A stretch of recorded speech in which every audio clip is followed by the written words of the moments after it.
Vamos abrir agora a palavra de Deus em 1 Pedro.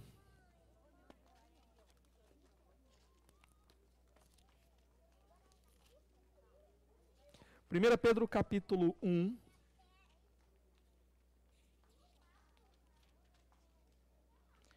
Nós vamos ver hoje os versículos de 17 até o 21.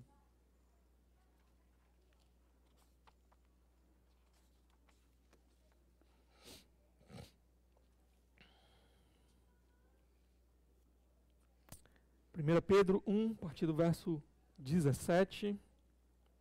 Todos acharam? Amém?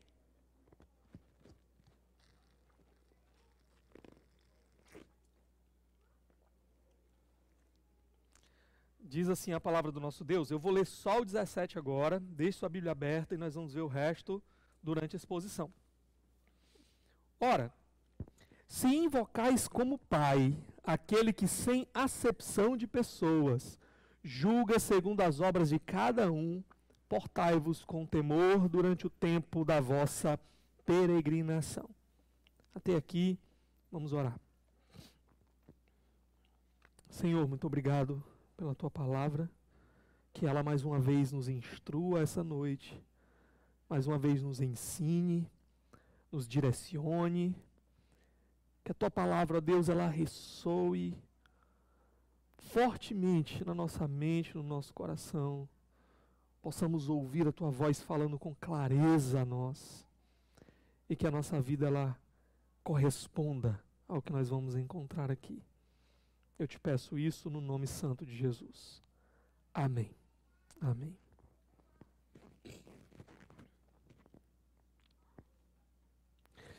Bem, meus irmãos, muitas vezes eu já ouvi pessoas dizendo assim: Deus tem um plano na sua vida. Já ouviu isso? Então é bem comum, né? Às vezes as pessoas dizem: Deus tem um plano na sua vida. A grande pergunta é, de fato Deus tem um plano. Mas qual é esse plano? Nós vamos ver hoje aqui Pedro falando sobre o plano de Deus. E nós vamos ver que na verdade é um grande plano que Deus tem. E vamos ver também 4 informações que Pedro vai nos dar sobre esse grande plano de Deus. Ok? E a primeira informação que Pedro vai nos dar, antes de falar sobre o plano, ele vai falar sobre o autor do plano. Ele vai fazer aqui uma advertência para nós sobre o autor desse plano. Olha aí no verso 17, mais uma vez, ele diz: ora, se invocais como Pai aquele que sem acepção de pessoas julga segundo as obras de cada um. Ele começa falando sobre Deus como Pai. É interessante que ele já tinha usado essa analogia, né, de nós como filhos, e agora ele vem falar de Deus como Pai. Ele falou sobre isso aí alguns versículos antes, no verso 14, como filhos da obediência, como filhos que são marcados pela obediência. Essa é a ideia, filhos da obediência.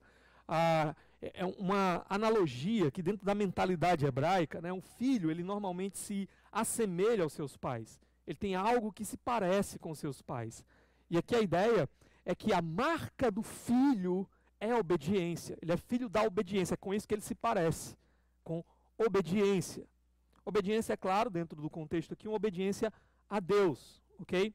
E agora, tendo falado de nós como esses filhos marcados por obediência, ele traz agora essa imagem de Deus como esse Pai. E aí, ele começa com essa expressão: se vocês chamam a Deus de Pai, e esse se aqui, ele não está pensando em gerar algum tipo de dúvida. Será que ele é?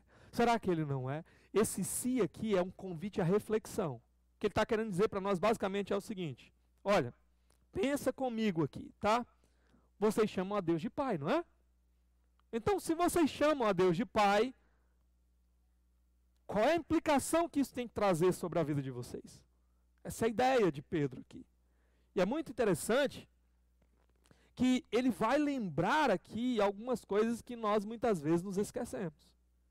Ele vai dizer: vocês chamam a Deus de Pai, né? Bom, muito bom isso daí, tá?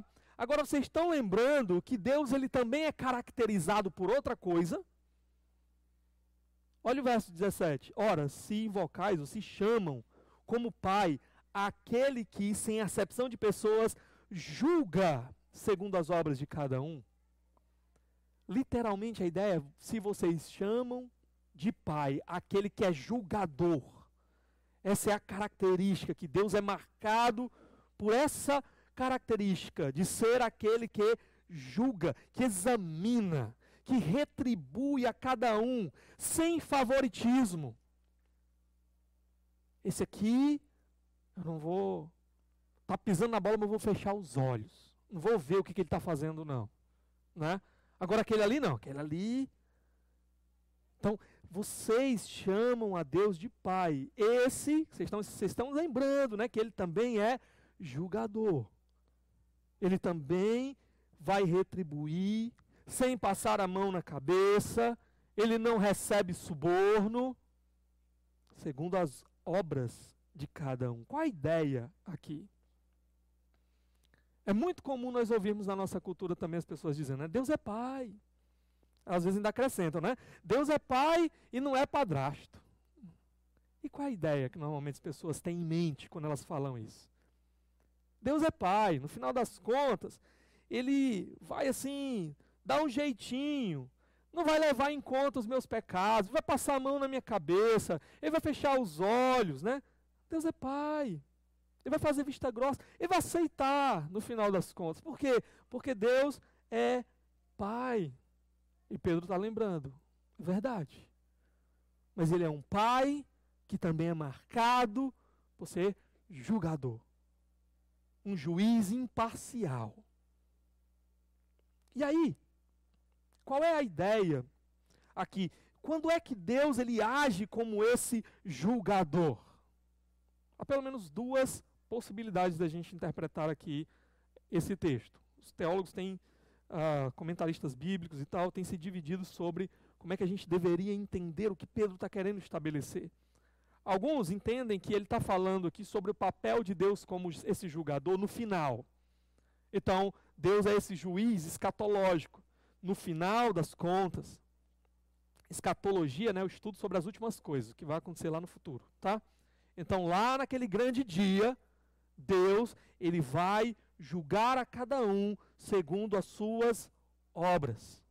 Como é que é isso? Alguns às vezes interpretam mal e pensam que então a salvação é pelo que eu faço, pelos meus méritos. Eu vou fazer muitas boas obras, aí quando chegar lá naquele dia, Deus vai olhar, olha como ele fez muita coisa boa, né? Então ele vai ser salvo. Não. A Bíblia ela deixa bem claro, a nossa salvação é pela fé, independentemente das obras da lei. Então essa não é a ideia. A ideia é que sim, Deus no final, ele vai olhar para as nossas obras para ver se elas correspondem com a vida de fé que nós dissemos levar. Então a ideia é, Deus não vai olhar para as nossas obras para sermos salvos. Deus vai olhar para as nossas obras para saber se são as obras de um salvo de verdade. É como se Deus, no final, dissesse assim, bom, você está querendo entrar? Né? Você está dizendo aí que ama Jesus e tudo mais, quer viver aqui na eternidade. Deixa eu olhar se a sua vida realmente é a vida de alguém que amava Jesus. Deixa eu olhar se a sua vida corresponde, o modo como você viveu, deixa eu ver aqui se corresponde com alguém que amava Jesus. Essa é a ideia, tá? Quando o Senhor ele nos salva, por sua graça, pela fé, a nossa vida não continua do mesmo jeito. Algo acontece, algo muda, algo muda. E isso vai aparecer, essa nova vida, ela vai aparecer exatamente no modo como a gente vai viver.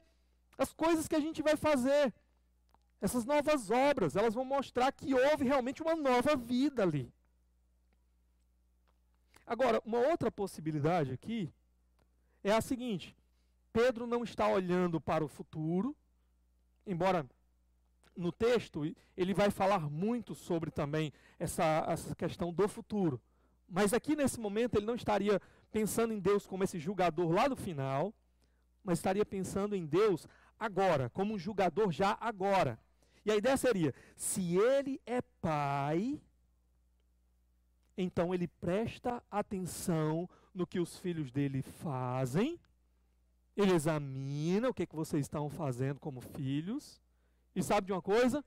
Como um bom pai, que quer que o seu filho caminhe na direção da glória, que quer que o seu filho vá bem, que quer que o seu filho termine bem a sua vida, como um bom pai, que examina, julga, ele também desce a sola. Ele também disciplina, ele também corrige os seus filhos para que eles não se percam. Então a ideia seria, vocês estão chamando Deus de pai? Mas vocês estão se lembrando que ele é um pai de verdade? Que presta atenção em como é que vocês vivem? E que corrige vocês, que pesa a mão sobre vocês, para não deixar vocês se perderem no final?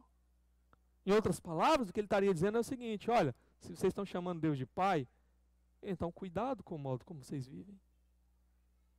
Cuidado como vocês vivem. Porque senão, vocês podem sentir o peso da mão do Senhor, te colocando de volta no caminho, te corrigindo. Você considera Deus como seu pai? E você não teme a mão poderosa de Deus na sua vida? Essa seria a segunda ideia, que tem uma relação muito forte com a ideia de ser pai aqui, tá? E eu penso que a gente não precisa ficar muito confuso e entrar em muitos conflitos sobre qual das duas visões a gente vai pegar e abraçar. É claro, Pedro tinha uma delas aqui em mente, mas quando a gente lê as Escrituras como um todo, nós encontramos que essas duas coisas são verdades ao longo da Escritura. O autor de Hebreus, por exemplo, vai dizer para nós, né? Olha, vocês estão vivendo no pecado e não tem correção na vida de vocês, é? Está tudo indo tranquilo? Tem problema nenhum? Pois cuidado, se desespere.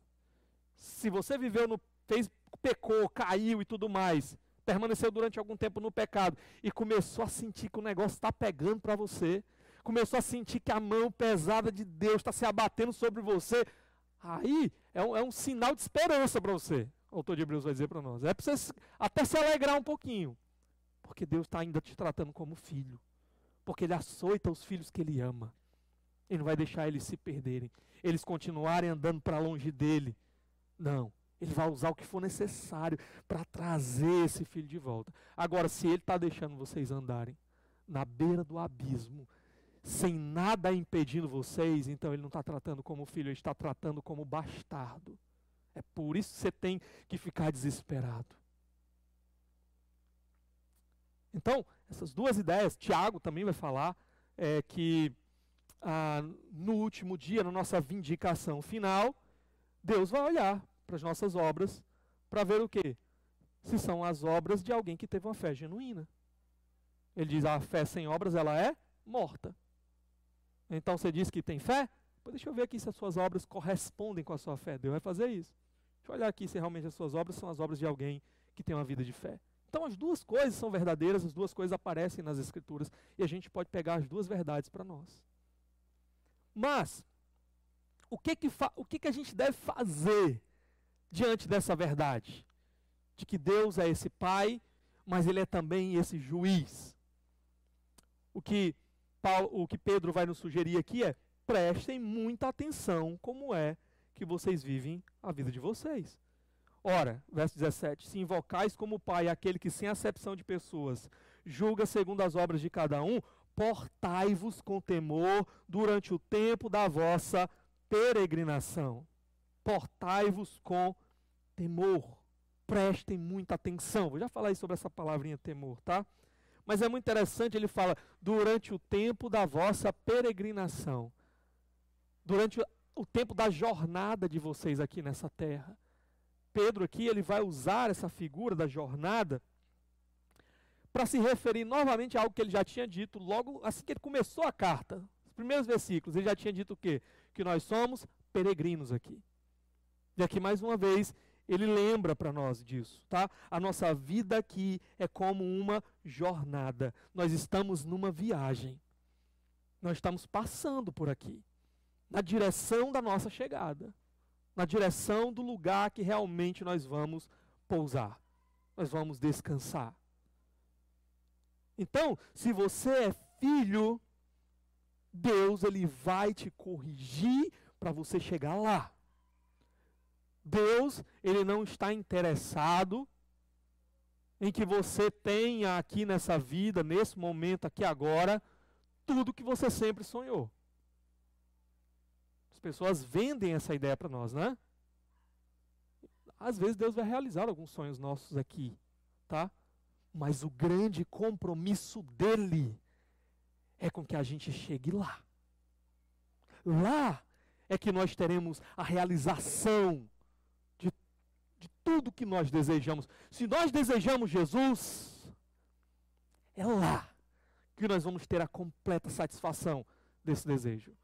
É lá que nós vamos vê-lo face a face.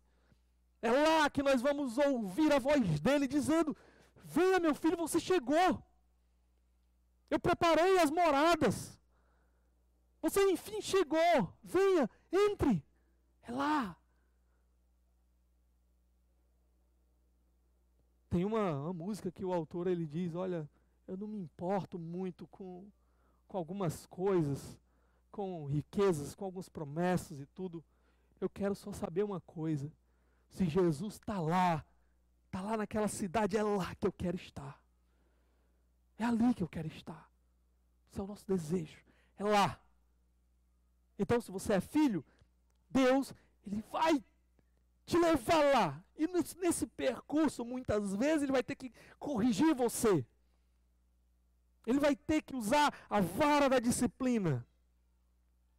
Pedro já tinha dito para nós: olha, Deus tem uma herança para você, guardada para você, mas Ele também vai te guardar até você chegar lá. E o processo pelo qual Ele vai nos guardar, muitas vezes, vai envolver o quê? Sofrimento, dor, tristeza. Vai envolver essas coisas porque é a vara da correção do Senhor nos levando para mais perto dos seus pés, nos fazendo a gente se agarrar nele para a gente conseguir chegar lá.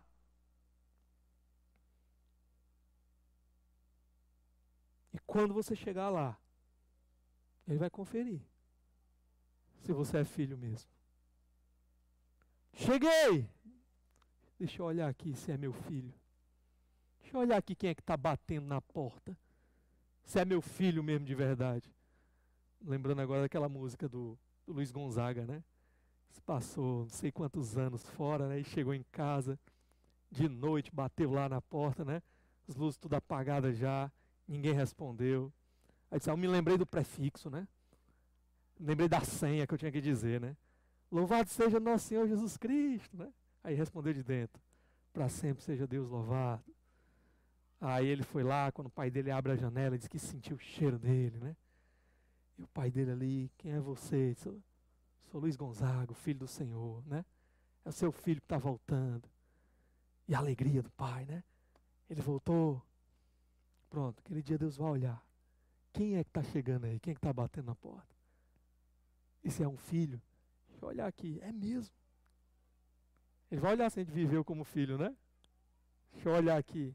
Você tá... Porque naquele dia tem gente que vai chegar lá e vai dizer assim: Senhor, em teu nome eu preguei. Em teu nome eu fiz milagre, Senhor. O negócio foi brincadeira, não. Eu era aquele, você está lembrando não do meu nome? Era aquele lá. Pregava, fazia milagre e tal, ó. Era no manto, no mistério. E Deus vai olhar e vai dizer assim: não conheço você. Nunca te conheci. Eu estou olhando e eu não estou vendo as feições do meu filho. Eu não estou vendo as marcas do meu filho. Mas para aqueles que de fato são filhos, ele vai olhar e vai dizer: é meu filho que chegou. Meu filho chegou. Festa! Meu filho chegou.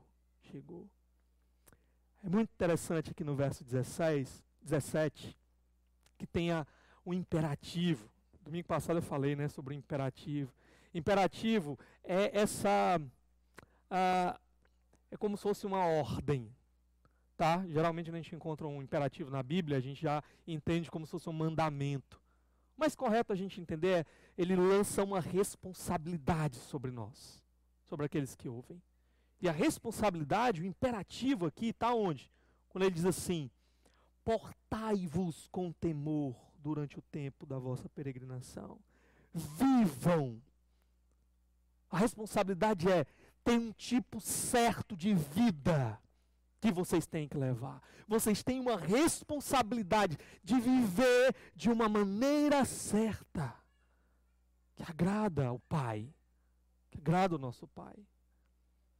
Essa expressão aí, com temor, também tem levado alguns a discordarem do que realmente Pedro está tratando aqui. Uma possibilidade é que esse temor seria um medo mesmo. Mas só que um medo saudável.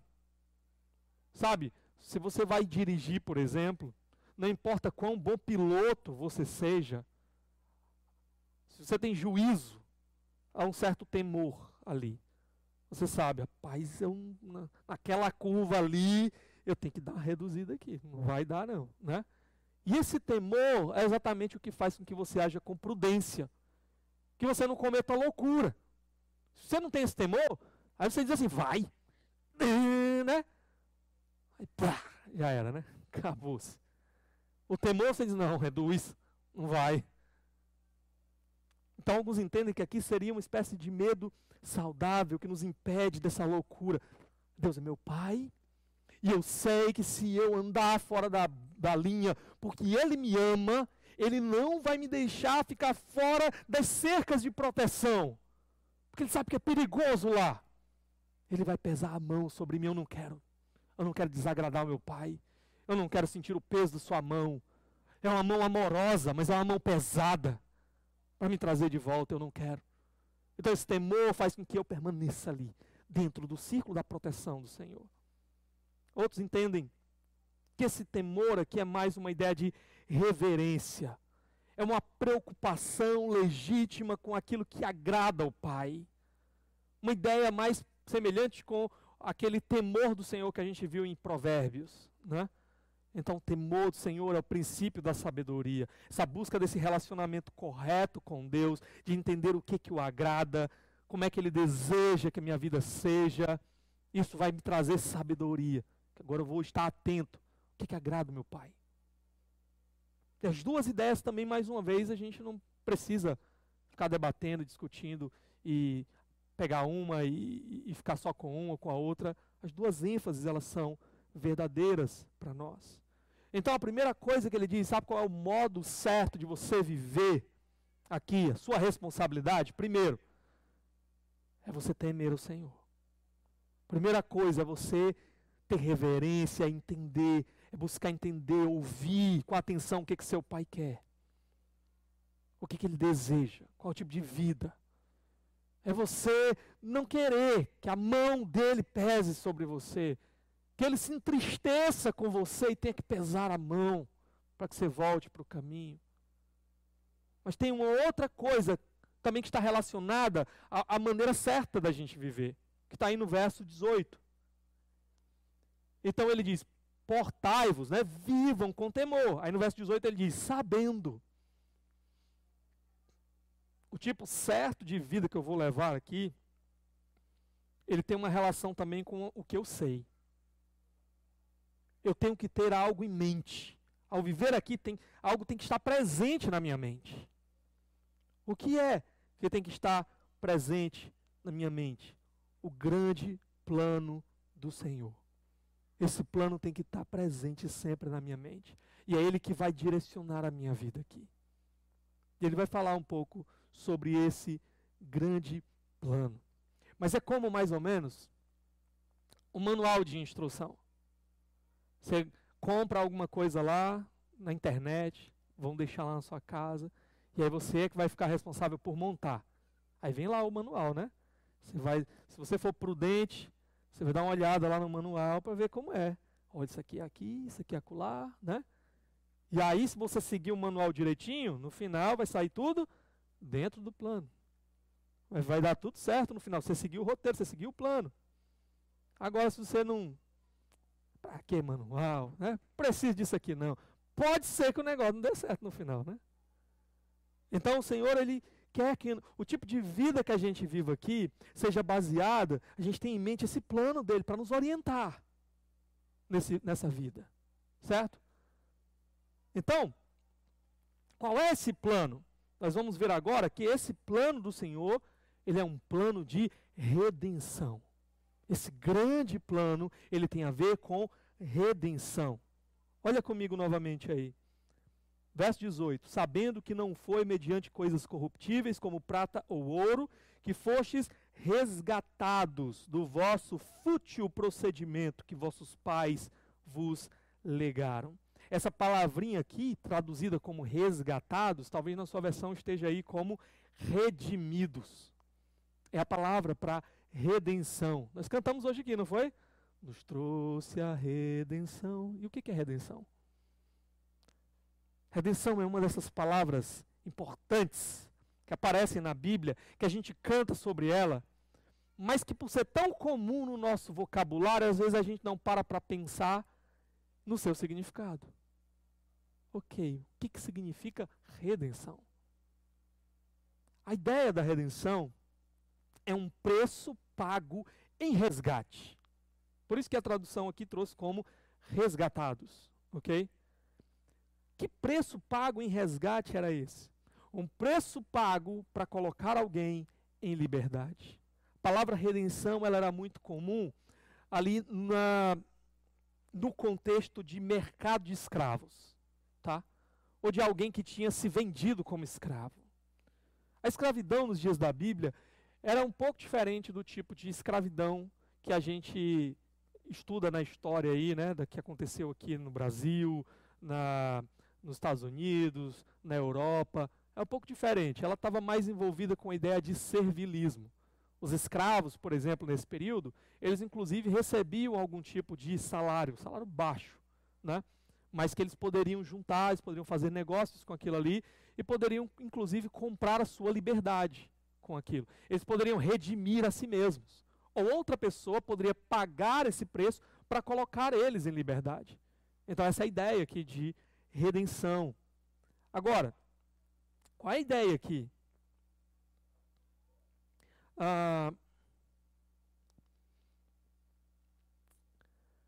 Às vezes, alguém contraía muitas dívidas e essa pessoa ela não tinha mais condições de pagar as suas dívidas. E ela tinha duas opções. Ou ela ia morrer de fome, ou ela poderia procurar alguém e dizer assim, olha, eu vou colocar os meus serviços agora à sua disposição, em troca de comida e moradia aí, né? E às vezes recebendo um pequeno salário, ou em troca de comida e moradia durante esse tempo. Pronto, que vai ser o tempo que eu vou pagar o que eu lhe devo, vou pagar com o meu trabalho. Esse era o escravo. Se colocava nessa posição de servilismo. Mas aqueles que recebiam alguma coisa, ficavam naquela expectativa de receber aquele pagamento, aquilo que ele ia juntar, e poderia trazer liberdade para ele. E a figura de redenção, ela é muito importante para nós, porque a Bíblia ela também fala da nossa situação natural, antes de conhecermos a Jesus, como uma situação de escravidão. A Bíblia fala que nós éramos escravos do pecado, escravos do diabo. E nós éramos esses escravos voluntários. Não é que nós estávamos correndo, fugindo do pecado, fugindo do diabo, e de repente ele foi lá e nos capturou. E nós agora estávamos, não, me solte, eu não quero isso para mim. Não, pelo contrário. Nós corremos para o pecado. E dissemos, eis-nos aqui, eu quero agora estar envolvido com você. Eu quero satisfazer os seus desejos. O Senhor, pecado, agora é o meu Senhor. O que te agrada? Eu tenho certeza que isso vai me agradar também. Eu tenho certeza que como salário, o meu Senhor pecado vai me dar agora prazer, alegria, felicidade. E o pecado mentia para nós. E nós acreditávamos. E o pecado nos dava algumas coisas. E a gente experimentava aquilo e a gente achava, ele está me dando realmente o que eu sempre sonhei. E quando na verdade, o que a Bíblia vai dizer é que o único salário que o pecado tinha para nos dar, no final das contas, era a morte. O salário do pecado é a morte. Então, nós estávamos lá, amarrados, presos ao pecado, escravos, prontos para atender o primeiro mandato que eles nos desse. A gente, é agora que eu vou me satisfazer nisso que ele está mandando eu fazer. Estávamos tão cegos, tão capturados, que nós nem ao menos nos dávamos conta de que tudo que ele estava dando para nós era veneno, que ia aos pouquinhos envenenando a nossa alma, arrancando a nossa saúde, o nosso vigor, até que não restasse nada além de morte. Essa é a ideia aqui. E no final, estaremos prostrados dentro de uma cova, e o diabo viria botar a última pá de cal. Como é que esse grande plano de redenção seria executado por Deus? Essa segunda informação que ele traz. A terceira, né? A segunda era que ele tem um plano de redenção. A terceira aqui é como é que esse plano ele funciona. Esse plano aqui, o próprio Deus é que ia pagar o preço. Não era eu. Não era eu que ia olhar e dizer, Senhor, eu enfim percebi a minha situação miserável. Enfim eu percebi que eu estava num poço, num lamaçal. E agora eu descobri o que eu preciso fazer para sair daqui. E eu vou fazer, e eu vou pagar até o último centavo para resolver a minha situação. Não. Esse plano eu descubro que na verdade quem vai pagar o preço é o próprio Deus. Eu não tenho condições de pagar. E eu nem tinha interesse em pagar. Essa é a verdade. Era uma dívida que eu não tinha interesse em pagar. Eu não queria tirar meu nome desse SPC do pecado. Como Deus vai pagar o preço? Qual era o nosso problema? O nosso problema não era miséria material. Não era falta de dinheiro. O problema do homem é o quê? A pobreza. Como é que a gente resolve? É dando dinheiro. Vamos fazer aqui um projeto social, vamos dar uma renda para todo mundo e tal, e vamos resolver o problema da humanidade. Esse não era o nosso problema. Sim, em algumas circunstâncias a gente pode pensar nessas coisas, mas são todas paliativas. Porque o verdadeiro problema do homem não é dinheiro. Se fosse, Deus abria os céus e fazia chover dinheiro. Resolvia o nosso problema. Infelizmente, a gente está correndo nesse mundo achando que o nosso problema é esse. E está colocando a nossa esperança e a nossa confiança nisso. Dinheiro. E a gente não tem mais tempo para nada. Não tem mais tempo para Deus, não tem mais tempo para as coisas de Deus, para a família. Porque eu tenho que ganhar dinheiro, tenho que ganhar dinheiro. Porque se eu tiver dinheiro, aí eu vou ser feliz. Aí eu vou ter isso, eu vou ter aquilo. Não. O problema do homem não é a falta de educação. Outra resposta, né? Hoje em dia, o pessoal diz assim, né? Qual é o problema? O problema da humanidade é falta de educação. A gente investir na educação e tudo, melhorar a educação de base e não sei o que mais lá, e aí o povo vai ser um povo instruído e tudo mais. O positivismo ali, né? Progresso, ordem, progresso. Achava o progresso está chegando, os homens estão evoluindo, né, o desenvolvimento industrial e tudo mais. Estamos chegando numa era dourada, onde enfim a razão ela vai brilhar na mente de todo mundo, o pessoal vai deixar para trás aqueles velhos hábitos, vai deixar para trás a mentalidade inferior, animalesca. E o que foi que aconteceu? Veio o século XX, final do século XIX, início do século XX, as duas maiores guerras que já existiram até hoje. Primeira e Segunda Guerra Mundial. Quando a gente olha lá para os palácios de Brasília, né? O que a gente encontra lá? Homens cheios de educação. A nata. gente formada, graduada, com muito dinheiro no bolso, e resolveu o problema do ser humano? São pessoas mais evoluídas, mais bondosas, generosas, transformadas? Não. O plano de Deus, se o problema do homem fosse apenas educação, um problema cognitivo, Deus tinha mandado um professor para nós. Deus tinha usado os céus como uma grande lousa, escrito nos céus, né? Olha para cima aí, que eu vou ensinar para vocês aí o que vai mudar a vida de vocês. Mas o problema do homem não é esse.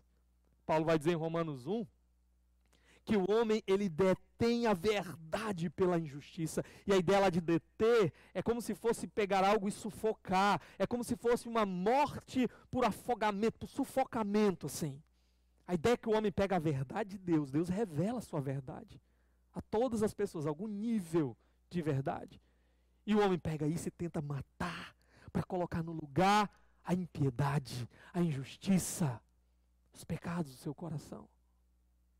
Então o problema, o plano, ele não traz uma resposta aqui que tem a ver com a educação, com dinheiro. Como é que funciona esse plano? O problema do ser humano é que havia uma sentença de morte contra ele, por causa do seu coração corrupto.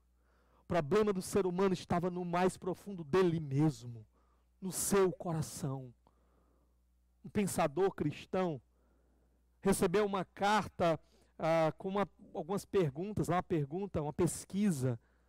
E a pergunta era basicamente: qual é o grande problema da humanidade?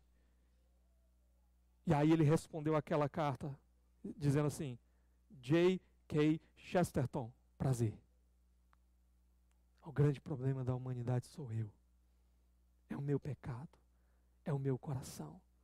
E o problema é que há uma sentença de morte sobre mim. A condenação por causa dos meus pecados. O salário do pecado é a morte. Ele vai falar aqui sobre esse nosso problema, sabendo que não foi mediante, verso 18, coisas corruptíveis como prata ou ouro, que fostes resgatados do vosso fútil procedimento que vossos pais vos legaram. Ele está dizendo: se o problema de vocês fosse dinheiro, Deus tinha dado prata e ouro para vocês. Materiais que ele chama, né? Corruptíveis, coisas que vão passar. Isso não foi isso que ele usou para resolver o problema. O problema é que vocês viviam uma vida vazia. Essa vã maneira de viver aí. Uma conduta vazia. Herdada dos pais de vocês. A ideia de que de geração a geração em geração. Essa é a história da humanidade. Uma vida vazia, longe de Deus, em rebeldia a Deus, seguindo seus próprios desejos e não a vontade de Deus. Trocando Deus por tudo. Trocando a vontade de Deus pelas coisas mais banais. Por coisas que não satisfazem. Eu disse isso domingo passado. O que vai me satisfazer? Aquela festa, aquela outra, e eu vou lá, e eu vou beber todas, e vai ser... Aí passa. Aí no outro dia você quer mais, e mais, porque nunca sacia, nunca satisfaz. Só arranca coisas da tua vida. Quantas coisas você vai perdendo por causa disso? Quantas coisas você vai deixando de construir por causa disso? E sempre uma dose a mais, uma dose a mais. É agora que eu vou ser feliz, é agora que eu vou me satisfazer. É o que eu preciso. É ficar com essa, é ficar com aquela, é pegar esse, é pegar aquela. Eu estava nesse compromisso, mas eu já me acostumei, não está mais, eu não estou mais sentindo aquela química, então eu preciso de outro, de outro, de outro. E uma dose a mais, porque não satisfaz. Porque não são essas coisas que vão satisfazer. Elas passam. É dinheiro. Não, quando eu tiver dinheiro. Aí você compra isso, comprou tudo. E tudo virou banal. E nada mais te satisfaz. Eu já tenho tudo. Eu já estou acostumado. No dia que eu comprei, como era legal, novo ali, show, que eu sempre sonhei. Passou uma semana, duas. Pelo normal, você nem olha mais. É que nem dar brinquedo para criança, né? Você chega lá, dá o brinquedo. Não, eu queria tanto, papai me dá aqui, eu queria tanto, meu sonho. Aí você dá. No outro dia, está lá o brinquedo jogado. Porque não satisfaz. Já está lá dizendo, não, o meu sonho agora é outra coisa. Eu queria mesmo era aquilo. Nós vivíamos essa vida vazia. Vazia. Como um saco furado. Colocava ali e não ficava nada. Vazia. Longe de Deus. Sem interesse. Sem obediência. Mergulhado apenas nos desejos pecaminosos do meu coração. E o que Deus fez? Como é que Ele executou o seu plano? Como é que esse plano de redenção funciona? Ele mandou o Filho dele. Verso 19. Mas pelo precioso sangue, como de cordeiro sem defeito, sem mácula, o sangue de Cristo. Ele mandou aquilo que é mais precioso. O precioso sangue. Ele está comparando o sangue de Jesus, a vida de Jesus entregue, naquela morte violenta em que seu sangue escorreu da cruz. Ele está comparando aquela vida com ouro e prata, aquilo que era considerado de maior valor. Ele está dizendo, isso é nada, isso passa. O que Deus deu para vocês, para comprar vocês da escravidão, para colocar vocês agora em liberdade, esses prazeres não mais dominarem sobre vocês. E essa sentença de morte não estar mais sobre a cabeça de vocês. Sabe o que foi que Deus deu? Ele deu o Filho dele. O Pai deu o seu único Filho, precioso, sem pecado, justo, sem mancha, puro, com o qual ele viveu em perfeito amor durante toda a eternidade.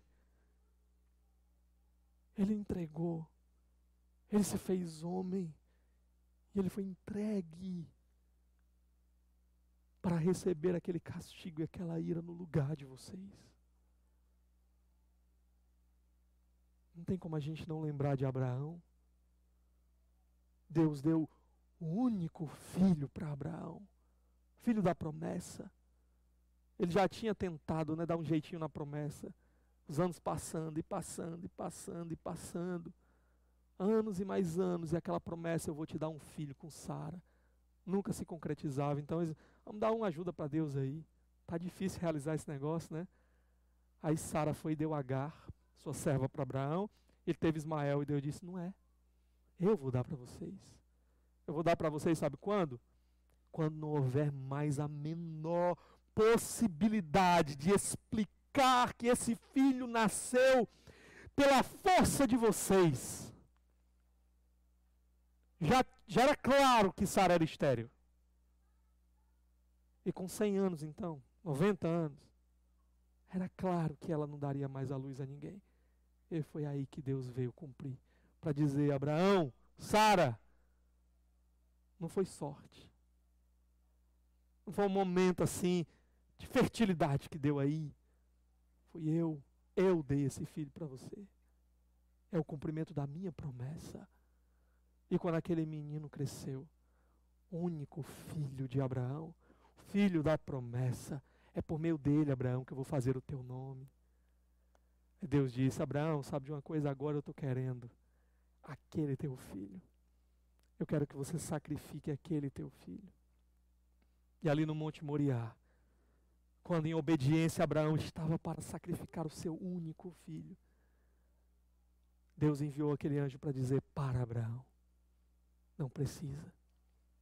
Ele poupou o único filho de Abraão, mas ele não poupou o seu próprio filho. Houve um dia que Deus colocou o seu próprio filho como sacrifício. E naquele dia, ele desceu o cutelo. Ele desceu o machado. A sua ira caiu sobre ele.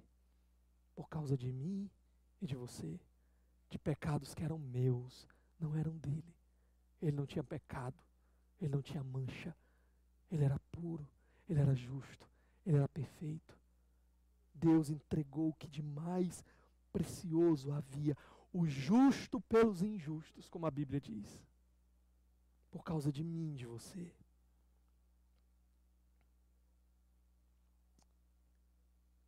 Jesus era a única solução para os nossos pecados. Se houvesse qualquer outra maneira, Deus certamente teria feito. O filho dele não teria morrido. Mas o nosso pecado é algo tão terrível diante de Deus, que a única maneira de resolver o problema era alguém que não tivesse pecado e que tivesse uma vida que valesse mais do que a de todos nós, que pudesse receber o castigo desse pecado no nosso lugar. Jesus era aquele que era homem como nós, mas era Deus como Deus. E, portanto, tinha uma vida de valor eterno, que podia morrer não somente por mim, mas por nós, pelo seu povo espalhado por todos os cantos da terra. Esse era o plano, era a maneira de resolver. O Filho de Deus tinha que morrer no nosso lugar. E aqui há uma ilustração que ele coloca, a figura do cordeiro, não é? Ele diz, mas pelo precioso sangue como de cordeiro sem defeito e sem mácula. Nós temos no Antigo Testamento essa figura dos cordeiros que eram oferecidos. Aqui é como se fosse um tipo que apontava para o que Deus faria. O povo, vez após vez, fazendo aqueles sacrifícios, aquilo ia inculcando neles a ideia, a mentalidade de que um justo tinha que morrer no lugar dos pecadores, para que houvesse perdão, para que houvesse satisfação do pecado, da justiça de Deus. A gente tem, por exemplo, Levítico 16, que fala do dia da expiação, o dia do perdão. Como é que acontecia? 2 bodes eram trazidos, um era sacrificado, o seu sangue derramado, colhido, o sacerdote entrava com aquele sangue no Santo dos Santos, ele aspergia aquele sangue sobre ele aspergia aquele sangue sobre a arca da aliança, do testemunho, e ele fazia aquilo como uma representação de que o sangue tinha sido derramado no lugar do povo. E quando a ira de Deus deveria se abater sobre o povo, ela via o sangue do animal justo e passava e desviava a sua ira. O justo morreu no lugar do povo. O outro animal, o sacerdote vinha e fazia uma pressão na sua cabeça, como se ali ele estivesse passando, transferindo para ele os pecados do povo, quase esmagando sua cabeça com os pecados do povo. E depois aquele animal, ele era expulso do arraial, expulso do meio do povo de Deus, como se ele estivesse levando sobre si para longe os pecados do povo. Jesus veio, e ele é descrito por João como que? O Cordeiro de Deus que tira o pecado do mundo, que leva o pecado embora. A gente tem a figura da Páscoa, o cordeiro sacrificado, e todos esses tinham que ser cordeiros sem manchas, sem defeitos. Cordeiro sacrificado, cordeiro inocente, puro, o seu sangue passado pelos umbrais, e quando então a morte vinha, ela desviava daquele povo, porque ela viu sangue. Aquilo era um memorial antecipado do plano de Deus, do que Ele ia fazer por nós. O autor de Hebreus diz assim, por acaso o sangue de touros e bodes pode tirar o pecado, pode limpar o pecado? Não, foi um homem que morreu, um homem tem que pagar o preço. Aquilo era só um símbolo do que Jesus ia fazer. Lá, John Piper falando uma vez, ele falou de Davi. Lembra daquela ocasião que Davi peca com Batseba? Ela era casada com Urias. Ele então tem um relacionamento com ela indevido. Ela engravida. Como é que eu resolvo o problema agora? Chama Urias. Urias, vou te dar uns diazinhos de folga, tá? Tava lá na guerra, tava pesado lá, né? Dá uns diazinhos de folga aí, vá lá ficar com a sua esposa, né? Curta à vontade essa lua de mel aí que eu tô lhe dando. E Urias disse, eu não posso. Meus companheiros estão lá no campo de batalha, arriscando a vida, derramando seu sangue por nós aqui. pelo nosso povo, pelas nossas famílias. E eu vou estar lá com a minha esposa, curtindo do bom e do melhor, enquanto eles estão lá. Não posso. E Davi, e agora? Como é que eu resolvo esse negócio? Aí ele dá uma ordem para o oficial, né? Ó, fala o seguinte, bota Urias lá na frente da batalha, lá na frente, onde as flechas pegam primeiro, né? Onde o impacto é maior. Bota lá. E Urias morreu. E resolvido o problema. Agora eu caso com a Batseba, o filho é meu, acabou-se. Resolvido o problema, não tem mais que explicar nada. Até que o profeta Natan vem até Davi, né? Davi passou ali um tempo, calado, como se nada tivesse acontecido, mas na sua alma, enquanto calei os meus pecados, os meus ossos, como se apodrecessem dentro de mim. E então ele diz, sabe, rei, eu vim aqui só te contar uma historinha. Um homem tinha só uma ovelhinha, cuidava lá da ovelhinha dele, e tinha um outro que era rico, tinha um bocado de coisa lá. E um dia aquele rico teve uma ideia, eu vou fazer uma festança, vou chamar meus amigos, e vai ser churrasco à vontade. O que eu vou fazer? Já sei, eu vou pegar a ovelhinha daquele ali. Eu vou matar para dar essa festa. O que esse homem merece, hein, seu rei? E Davi disse assim, rapaz, um homem desse merece a morte. Como é que ele faz um negócio desse? E aí Natan olha para ele e diz, tu és esse homem. Tu és esse homem. E ali vem o quebrantamento do rei que entende a sua miséria, o seu pecado. Salmo 51, contra ti somente pequei, eu fiz o que era mal perante os teus olhos, Senhor. Mas não retira de mim a alegria da tua salvação. Ó Senhor, limpa-me, lava-me com sopo, eu ficarei mais alvo do que a neve. A confissão do pecado de Davi. E como Deus responde? Está perdoado, Davi. Está perdoado. Mas imagina o pai de Davi ouvindo o pai de Urias ouvindo essa história. Espera aí, como é? Ele abusou da minha nora. Ele assassinou o meu filho. E tudo que o Senhor vai dizer é está perdoado. Isso é injustiça. Como Deus responde a isso? Deus poderia olhar para aquele homem e dizer, espera, o teu filho morreu. Teu filho que era pecador morreu de maneira inocente por causa dos pecados desse homem. Mas eu vou dar o meu próprio filho para receber todo o castigo e a condenação que os pecados de Davi mereciam. E não somente os pecados dele, os pecados do teu filho também. Eu vou dar o meu filho precioso, o meu único filho. É assim que ele resolve o nosso problema.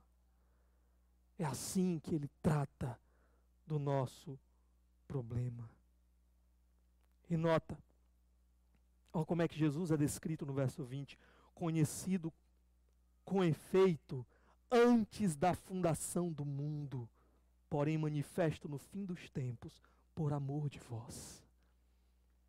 Essa palavra aí para conhecido é a mesma palavrinha que aparece lá no começo, como presciência, traduzida assim. É a mesma palavra, pregnosco, conhecido, pré-conhecido. E a ideia aqui que Deus está dizendo para nós é, estava tudo saindo segundo o meu plano. O meu plano. Estava tudo dentro do plano.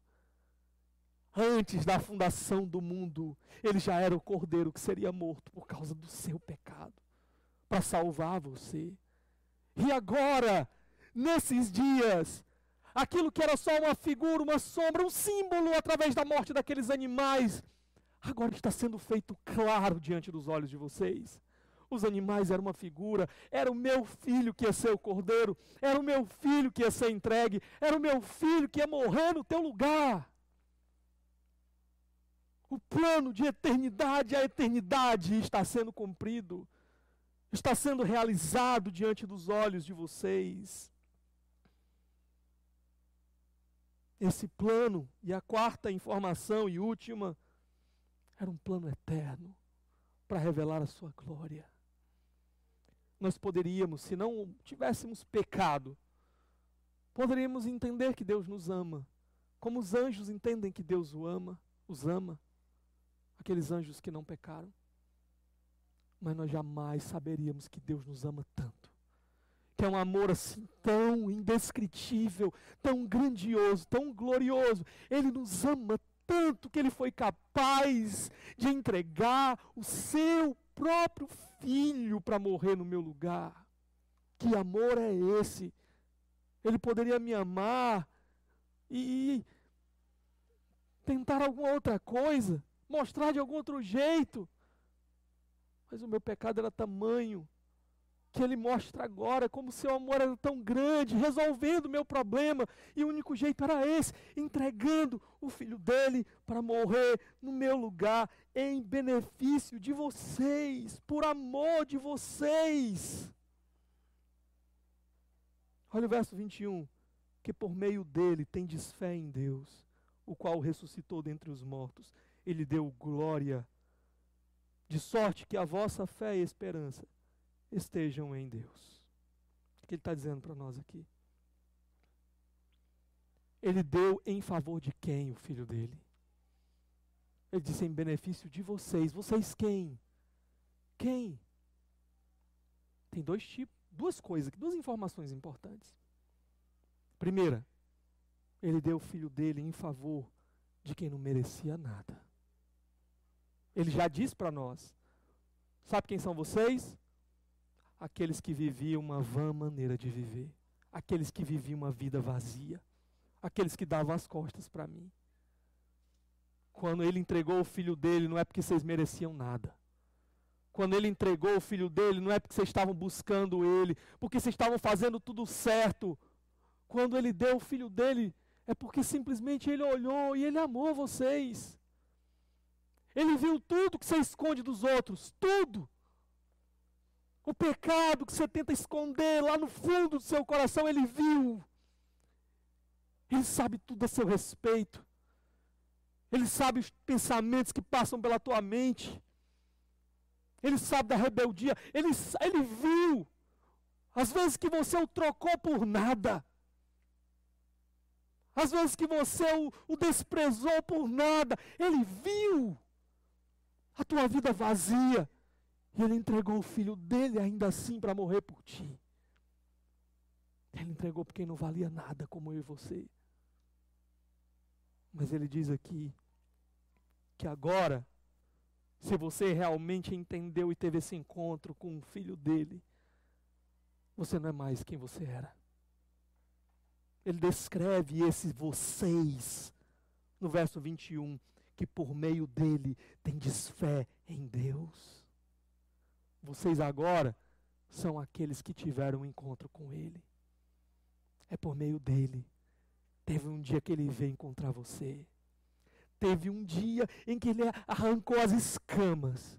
E Ele apareceu diante dos teus olhos, como você nunca tinha visto antes. Paulo disse que quando ele pregou para os Gálatas, é como se ele tivesse colocado Jesus crucificado assim, na frente dos olhos deles. É como se ele tivesse botado um telão e passado ali, para eles assistirem à própria crucificação e entenderem Cristo olhando para eles, nos olhos deles, e dizendo: foi por ti, foi por você, para que você estivesse comigo para sempre, porque eu te amo. Ele veio e teve esse encontro comigo. E a minha vida não podia mais ser como era antes. Não dava mais para viver como eu vivia antes. Eu encontrei aquele que vale mais, muito mais. Aquele que me ama como ninguém me amou. Aquele que entregou a vida por mim como ninguém jamais faria, se soubesse quem eu era. E viu quem eu era. E por causa do que Ele fez, Ele operou transformações tão profundas, que a única coisa que eu pude fazer foi confiar completamente nele. Ele fala aqui da fé. Vocês que têm fé em Deus, e agora eu confio, eu dependo dele.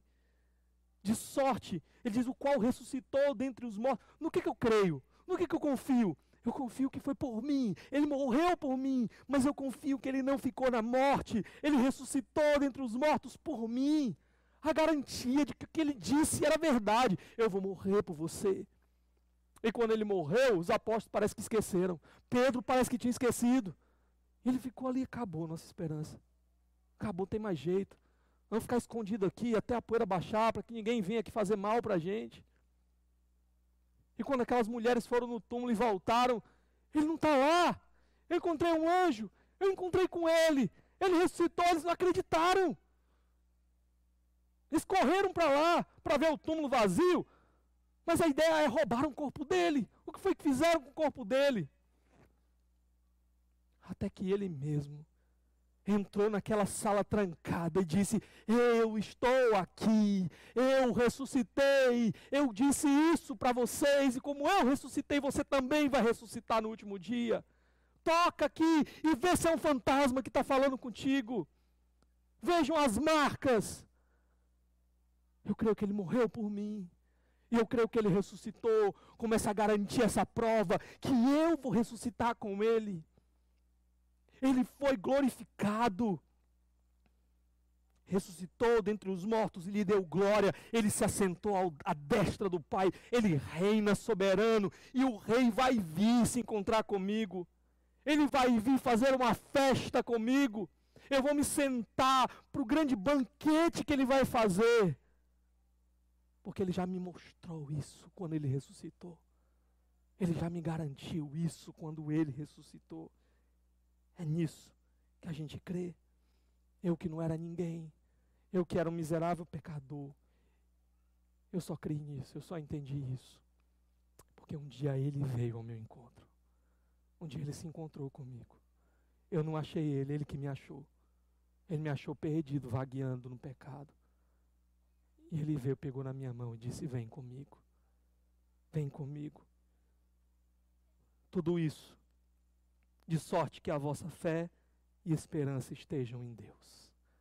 Não está em mim. A minha fé, a minha confiança, a minha esperança, a minha certeza, que eu estou só esperando acontecer, não está em que eu consiga realizar algo. Está naquilo que Ele já fez. Está no poder de Deus para fazer o que Ele prometeu. No poder dEle de me guardar até o final. O que eu aprendo com tudo isso daqui? Primeira coisa, se eu sou filho, a marca do filho é o quê? Obedecer. Obediência. Você é filho de Deus? Você é filho de Deus? Porque você tem trocado o Senhor, as coisas do Senhor, por tantas bobagens. Será que você não sabe o que Deus espera de você? Está na hora de você repensar, reajustar, jogar fora e obedecer de novo. Correr para Ele, para esse que te amou desse jeito. E a marca do Pai é cuidar, é proteger, mas é também disciplinar, é corrigir para que o filho não se destrua. Quantos pais têm perdido essa marca? Quantos pais acham que a sua função é dar tudo o que a criança quer, é dar tudo o que a criança não teve, que eu não tive, né? E que agora eu quero dar para os meus filhos, enquanto a criança cresce e se torna um monstro moral, simplesmente porque, eu não posso disciplinar o bichinho. Pais que querem compensar às vezes a sua ausência, a ausência da presença, somente com brinquedos. Eu já fico tanto tempo longe, não posso disciplinar. Pois não discipline. E deixe o seu filho e a sua filha crescerem e se tornarem uma desgraça para eles mesmos. A marca do Pai é cuidar, é proteger. E Ele cuida e protege disciplinando também. Nós vimos aqui que o plano é sobre redenção, esse grande plano de Deus, de eternidade a eternidade. Para que Cristo morreu? Para te livrar da tua velha vida vazia. Se Cristo morreu, o sangue dele escorreu no madeiro, para você não estar mais enfiado naquela velha vida vazia. Por que você quer voltar para lá? Será que ele não morreu por ti? Ele derramou o sangue para você continuar assim? Cuidado, porque talvez você esteja mostrando na sua vida que você não é um daqueles por quem ele morreu. Porque ele pagou o preço. Porque os seus filhos comprados por esse alto preço de sangue não vão continuar naquela vida vazia. Aquela vida passa. Só te leva para destruição. Um dia você vai estar diante de Deus. Você vai ver as marcas de novo daquele que morreu. E o que é que você vai dizer naquele dia? Eu sei que Jesus morreu pelo meu pecado. Mas, Senhor, sabe, é que eu gostava tanto daquele mundo. Eu gostava tanto daquela forma vazia de viver, que eu não podia trocar aquilo por Jesus. É isso que você vai dizer. Que desculpas você vai dar? O mundo está te tragando para te destruir, para arrancar tudo de você. E ele vai te dando só umas gotinhas de prazer em troca, para você ir achando que as coisas estão melhorando. E você acha que isso vale? Trocar Cristo por isso vale? Olhe para a cruz. Olhe o preço que foi pago. Olhe o que custou para te arrancar da vida vazia. E só se dobre diante dos pés dele e clame a ele. Senhor, salva-me. Senhor, me levanta. Senhor, segura a minha mão. Segura firme. Porque eu não consigo por mim mesmo. Só confia. Só vai. E deixa que ele termine a obra.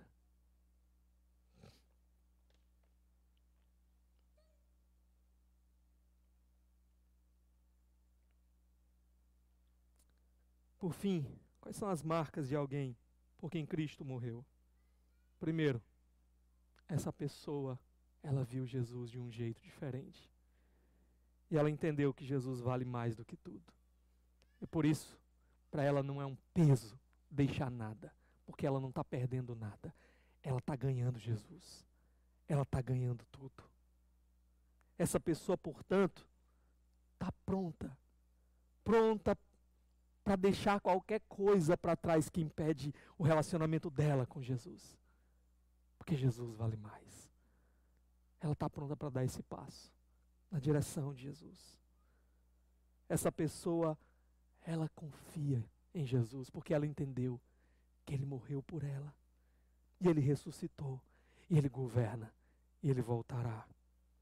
Então essa pessoa, ela vive confiando. E ela vive nessa expectativa, esperando o dia que ele vai voltar. E enquanto isso ela teme. Ela teme desagradar porque ela não quer mais desagradar aquele que derramou seu sangue precioso por ela. Ela luta contra o pecado, esperando o grande dia em que o rei rasgará os céus e dirá: eis-me aqui, chegou o dia. Entra comigo naquilo que eu preparei para você. Eu espero que cada um de nós possa entender que a gente não merecia nada disso. Mas por pura graça foi isso que o Senhor fez. E a gente possa crer nisso, confiar nisso, se agarrar a isso. Sabendo que esse grande plano que Ele tem, Ele mesmo vai cumprir. Vamos orar nesse momento?